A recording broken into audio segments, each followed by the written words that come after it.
Hello YouTube family, welcome to Sugan's home. வீட்டில் இருக்கிற பொருளை வச்சு ரொம்ப சிம்பிளா ஈஸியா கடைகள்ல கிடைக்கக்கூடிய மாங்காய் அடை வெறும் 10 நிமிஷத்துல பண்ணிடலாங்க.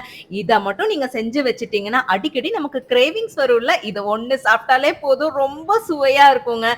எந்த ப்ரிசர்வேட்டிவும் இல்லாம வீட்லயே இன்ஸ்டன்டா பண்ணிடலாம். 90s கிட்ஸுக்கு கண்டிப்பா இந்த ரெசிபி தெரிஞ்சிருக்கும்.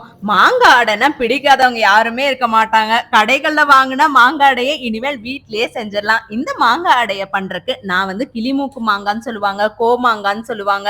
எங்க கோயம்புத்தூர் சைட்ல இத கோமாங்கான்னு சொல்லுவாங்க. இந்த ரெசிபி பண்றதுக்கு தோலை கம்ப்ளீட்டா எடுத்துடணுங்க. இது கோமாங்கால மட்டும்தான் செய்ய முடியுமா அப்படிங்கறது இல்லைங்க. எந்த மாங்காய் இருந்தாலும் சரிங்க, எதுல செஞ்சாலும் இது டேஸ்ட் சூப்பரா இருக்கும். தோலெல்லாம் கம்ப்ளீட்டா எடுத்துடணும். இந்த மாதிரி சீசனல் டைம்ல வர ஃப்ரூட்ஸ் எல்லாத்தையுமே அனுபவிச்சிடணுங்க. டேஸ்ட் அல்டிமேட்டா இருக்கும். இதை அப்படியே குட்டி குட்டி கியூப்ஸா கட் பண்ணிக்கோங்க. முழுசா போட்டுட்டீங்கன்னா அது அரைப்படாம திட்டு திட்டா இருக்கும். நீங்க கியூப்ஸ் மாதிரி கட் பண்ணி அதுக்கப்புறம் மிக்சர்ல போட்டு கொஞ்சமா தண்ணி ஊத்தி அடிச்சிங்கன்னா போதும். நம்ம அடிக்கும் போது பல்ஸ் மோட்ல சுத்திட்டு அதுக்கப்புறம் அடிச்சா நல்லா ஃபைன் பேஸ்டா வந்துருங்க. தண்ணி அதிகமா சேர்த்திடக்கூடாது. சும்மா ஒரு 2 ஸ்பூன் மட்டும் சேர்த்துனாலே போதுங்க. நம்ம அரைக்கவே வாசனை சும்மா கம கமன்ட்டு வருங்க. குழந்தைங்களுக்கெல்லாம் செஞ்சு கொடுத்து பாருங்க, விரும்பி சாப்பிடுவாங்க. டேஸ்ட் அல்டிமேட்டா இருக்கும். இந்த மாதிரி ஃபைனா அரைச்சிடணுங்க. நம்ம அரைச்ச விழுத ஒரு வடிகட்டியில போட்டு நல்லா வடிகட்டணும். ஏன்னா இது திப்பி எல்லாம் இல்லாம இருந்தாதான் கடையில நம்ம வாங்குறோம்ல அதே டேஸ்ட்ல இருக்கும். ஒரு ஸ்பேச்சுலாவோ ஒரு ஸ்பூனையோ வச்சு நல்லா வடிகட்டியில சுத்துனீங்கன்னா ஒரு நிமிஷத்துலயே அந்த பல்ப் எல்லாம் தனியா பிரிஞ்சு வந்துரும். இந்த மாதிரி வடிகட்டி பண்ணும்போது கடையில வாங்குறோம்ல அதே மாதிரி இருக்குங்க இந்த மாங்காய் அடை. கடையில வாங்கும்போது ப்ரிசர்வேட்டிவ் போடுவாங்க, கலர் போடுவாங்க. ஆனா வீட்லயே செய்யும் போது ரொம்ப ஹைஜீனா டேஸ்டா அல்டிமேட்டா இருக்குங்க. குழந்தைங்களுக்கெல்லாம் தைரியமா கொடுக்கலாம். இப்போ சீசன்ல வர்ற மாங்காயில நிறைய ரெசிபிஸ் பண்ணலாம். அதுவும் இந்த மாங்காய் அடை ஒரு வருஷம் ஆனாலும் கெடாதுங்க. தைரியமா செஞ்சு வீட்டுல இருக்கிறவங்களுக்கெல்லாம் கொடுக்கலாம். தனியா பிரிச்ச மாங்காய் பல்ப ஒரு அடிகனமான கடாயில சேர்த்திக்கணும். பார்த்து அடிகனமான கடாயா இருந்தாதாங்க அடி பிடிக்காது. கேஸ லோ ஃபிளேம்லயே வச்சு ஒரு 2 to 3 minutes மட்டும் அப்படியே கைவிடாம கிளறுங்க. அந்த மாங்காய் பல்ப் கொஞ்சம் கெட்டி ஆகணும். இப்படி கலர் கொஞ்சம் கொஞ்சமா சேஞ்ச் ஆகணுங்க. ஹை ஃபிளேம்ல எல்லாம் வச்சா கொஞ்சம் தீஞ்சு போயிடும். லோ ஃபிளேம்ல வச்சாதான் டேஸ்ட் அதே மாதிரி இருக்கும். நான் டேஸ்டுக்காக 1 ஸ்பூன் அளவுக்கு சர்க்கரை, 1 ஸ்பூன் காஷ்மீரி மிளகாய் தூள், 1/2 spoon chilli flakes, 1/4 spoon black salt, 1/2 spoon salt, கொஞ்சோண்டு சாட் மசாலா சேர்த்த விருப்பம் இல்லைன்னா ஸ்கிப் பண்ணிக்கோங்க. இது எல்லாத்தையுமே ஈவனா கலந்து விட்டுருங்க. மசாலா ஒன்னோட ஒண்ணு கலந்து வரும்போது வாசனை சும்மா கம கமன்ட்டு இருக்குங்க. செய்யவே டேஸ்ட் பார்க்கணும்னு தோணும். அவ்வளோ சூப்பரான ரெசிபிங்க. கலந்து விடவே நல்லா கெட்டி தட்ட ஆரம்பிச்சிரும். இதை நீங்க ஒரு வருஷம் வரைக்கும் ஸ்டோர் பண்ணி வச்சுக்கலாம். கிட்ஸுக்கெல்லாம் திடீர்னு ஏதாச்சும் ஸ்நாக்ஸ் கொடுக்கணும், அவங்களுக்கு கிரேவிங்ஸா இருக்குன்னா இதை ஒரு பீஸ் எடுத்து கொடுத்தாலே போதுங்க. செய்யறதுக்கெல்லாம் வெறும் 10 நிமிஷம் தாங்க ஆகும். வெயில்ல மட்டும் ஒரு 3 to 4 hours வச்சாலே போதும். இதை நல்லா கலந்து விடணும். அடியே பிடிக்க கூடாதுங்க. அடி பிடிச்சா டேஸ்ட் மாறிடும். லோ ஃபிளேம்லயே வச்சு பொறுமையா ஒரு 5 minutes மட்டும் கிண்டுங்க. நம்ம நடுவுல கோடு போட்டு பார்த்தனா அந்த கோடு ஜாயிண்ட் ஆகாம இருக்கணுங்க. அந்த அளவுக்கு வர்ற வரைக்கும் நல்லா கிளறி விட்டுருங்க. இப்போ 90% வெந்துருச்சு. இதை நல்லா கலந்து விட்டுட்டு அதுக்கப்புறம் ஒரு கோடு போட்டு பாருங்க. ஜாயிண்ட் ஆகலன்னா மாங்காய் அடை தயாராயிருச்சுன்னு அர்த்தம். இப்ப பாருங்க, ஃபர்ஸ்ட் கொஞ்சம் லூஸா இருந்தது. இப்ப கிளற நல்லா கெட்டித்தன்மை வந்துருச்சு. இதுல எந்த விதமான கார்ன்ஃபிளவரும் சேர்த்தல, அகர் சேர்த்தல, எதுவுமே சேர்த்தலங்க. இன்ஸ்டன்டா மாங்காயை வச்சு பண்றோங்க. சிம்பிள் அண்ட் ஈஸியா செஞ்சு முடிச்சிடலாம்.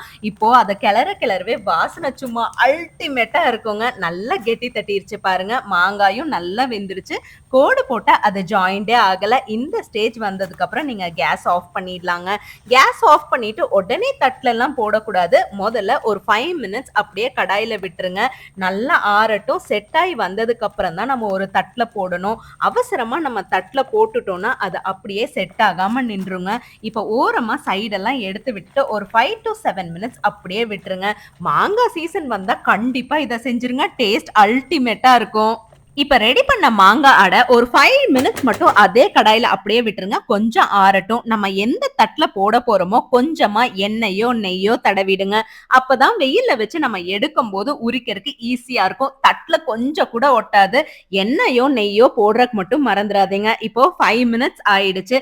ஒரு வெதுவெதுப்பு தன்மை வந்தாலே போதுங்க. இதை அப்படியே நீங்க மாத்தி விட்டுறலாம். இப்ப கேஸ ஆஃப் பண்ணிட்டு இதை அப்படியே அந்த வட்டல்ல போட்டு நல்லா பரப்பி விடுங்க. பார்க்கவே நல்ல கலர்ஃபுல் கலர்ஃபுல்லா சூப்பரா டேஸ்டியா இருக்குங்க. ஒரு தடவை மட்டும் செஞ்சுட்டீங்க கண்டிப்பா திரும்ப திரும்ப பண்ணுவீங்க. டேஸ்ட் அவ்வளோ சூப்பரா இருக்குங்க. நான் செஞ்ச அளவுக்கு 2 பிளேட் அளவுக்கு வரும். நீங்க ரொம்ப கெட்டியாவும் இல்லாம ரொம்ப லேசாவும் இல்லாம அளவா போட்டு அதை அப்படியே பரப்பி விட்டீங்கன்னா போதும். நீங்க எப்படி பரப்புனாலும் அது அழகா தட்டுல இருந்து உறிஞ்சு வந்துருங்க. இப்ப பாருங்க எவ்வளோ சூப்பரா கலர்ஃபுல்லா இருக்குன்னு. இதை அப்படியே நல்லா ஸ்ப்ரெட் பண்ணி விடுங்க. நல்ல லேசா இருந்தா சாப்பிடும்போது சும்மா வடகம் மாதிரி அல்டிமேட்டா இருக்குங்க. மாங்காயே பிடிக்காதுன்னு சொல்றவங்க கூட இதை விரும்பி சாப்பிடுவாங்க. நல்லா ஈவனா எல்லா பக்கமுமே படுற மாதிரி ஸ்பாச்சுலா வச்சு நல்லா இழுத்து விட்டுருங்க. கொஞ்சம் லேசா இருந்தா டக்குன்னு காஞ்சிரும். நீங்க கெட்டியா விட்டுட்டீங்கனாலும் தட்டுல இருந்து ஒட்டாம வந்துரும். ஆனா காயறக்கு ஒரு நாள் டைம் எடுத்துக்கும். லேசா போட்டீங்கன்னா டேஸ்ட் சூப்பரா இருக்குங்க. அடிக்கடி இன்ஸ்டன்ட் கிரேவிங்ஸ் வரும்ல, அப்ப எடுத்து சாப்பிடுறதுக்கு ஈஸியா இருக்கும். இது ஒரு வருஷம் வச்சாலும் கெடாது. கண்டிப்பா டைம் இருக்கும்போது ட்ரை பண்ணி பாருங்க. சீசனல்ல தாங்க இந்த ஃப்ரூட் எல்லாம் கிடைக்கும். நான் சொன்ன மாதிரி தட்டுல லேசா பரப்புனீங்கன்னா நீங்க 2 ஹவர்ஸ் வச்சாலே போதும். கொஞ்சம் கெட்டியா இருந்ததுன்னா நீங்க ஒரு நாள் வெயில்ல வைக்கணும். ஒரு நாள் வெயில்ல வச்சு எடுத்தாலே போதுங்க. இது ஒரு வருஷம் ஆனாலும் கெடாது.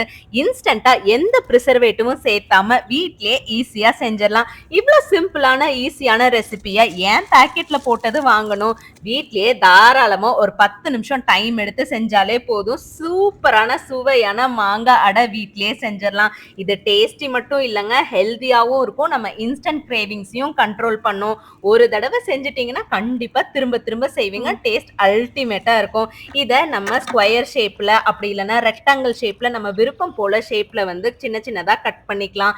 கட் பண்ணி நீங்க ஒரு டப்பால போட்டு வச்சுட்டீங்கன்னா போதுங்க. ஒரு வருஷம் வரைக்கும் கெடாது.